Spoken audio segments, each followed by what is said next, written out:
மாதிரி தூங்கிட்டு இருக்கும்போது அவங்க நண்பர்கள் எல்லாம் வாடா விளையாட போலாம்னு சொல்லிட்டு கூப்பிடுறாங்க. அவனும் எந்திரிச்சு மூஞ்சி கை கால் எல்லாம் கழுவிட்டு அவன் கூட போகும்போது அவங்க அம்மா கூப்பிட்டு பல்லெல்லாம் விளக்கிட்டியாடா சாப்பிட்டு போன்னு சொல்லும்போது இல்லமா வந்து சாப்பிட்டுக்கிறேன்னு சொல்லிட்டு போறான். அங்க எல்லாரும் விளையாண்டு முடிச்சிட்டு உங்க வீட்டுல என்னடா சாப்பாடுன்னு சொல்லிட்டு கேட்டுட்டு இருக்காங்க.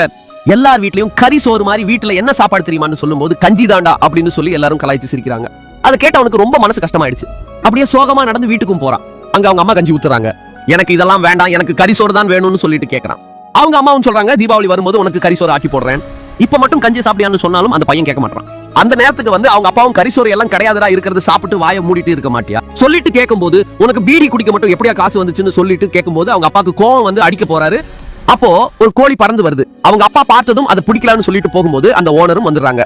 என்னடா என் கோழியை பிடிக்க பாக்குறியான்னு சொல்லிட்டு அதெல்லாம் ஒண்ணும் இல்ல, நாய் பிடிச்சிட்டு போக பாச்சு, அதனால பிடிச்சு வைக்கலாம்னு நினைச்சேன் அப்படின்னு சொல்லிட்டு மாரியோட அப்பாவும் போய் சொல்றாரு. அவங்களும் நல்லா சமைச்சு அந்த பையனுக்கே கொடுக்குறாங்க. அவரும் சொல்றாரு பூ பறிக்கிற வேலை இருக்கு, வந்தா காசு கொடுப்பாங்கன்னு சொல்லும்போது பையன் கறி சாப்பிடணும்னு ஆசைப்பட்டானேன்னு சொல்லிட்டு அவர் வேலைக்கு போயிட்டு சாயந்தரமா கறி வாங்கிட்டு வந்து உங்க வைஃப் கிட்டையும் கொடுக்குறாரு. அந்த பையனும் ரொம்ப சந்தோஷமா சாப்பிடுறான். அப்ப அவங்க அம்மா கிட்டையும் கேட்கறான், ஏமா நம்மளால டெய்லியும் கறி சாப்பிட முடியாது அப்படின்னு சொல்லிட்டு கேட்கும்போது அவங்க அம்மா எதுவுமே பேச முடியாம உட்கார்ந்து இருக்காங்க.